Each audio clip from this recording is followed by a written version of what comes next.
All right, giving you some help on this extra credit IXL here, Algebra 1 DD.1, which is completing the table of an absolute value function.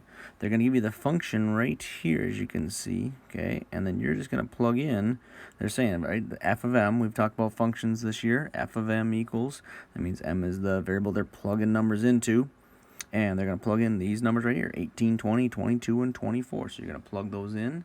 In this case, for this particular function, it's going to add 5, and then you're going to take the absolute value. And what do you get? You're going to put in all your answers right down on the right side here. So in this case, looking at it, well, m plus 5, whatever it ends up being, so 18 in this case is the first number.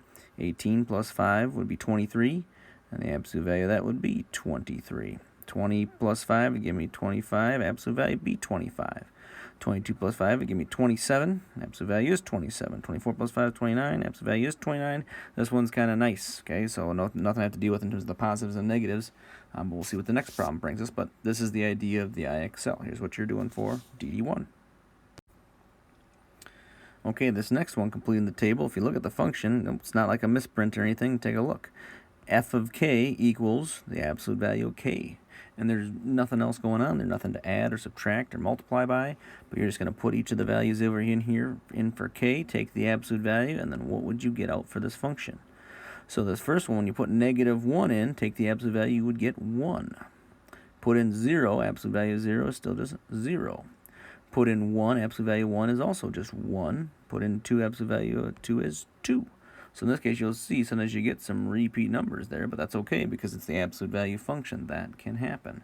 So there'd be my answers for number 2 here. All right, I think you get the idea from this point again, but I'll go through me one more. Again, just like our absolute value functions where you're evaluating something though. F of m equals m minus 9, the absolute value of that little expression. So I'd put in 6, 7, 8, and 9. If I put in 6, 6 minus 9 gives me negative 3. And the absolute value of negative 3 is positive 3.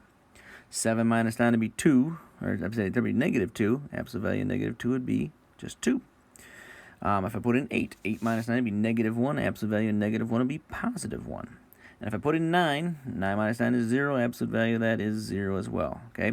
I wish they had 10 down here just to show you again that put in 10. 10 minus 9 gives me 1. Absolute value of 1 is still just 1.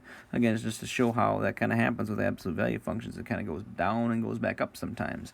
But in this case, I just wanted you to plug in these numbers, so no 10 here to worry about. Okay. Just those values right there. But you get the idea for this IXL. If you still need help, let me know. Okay. Good luck, guys.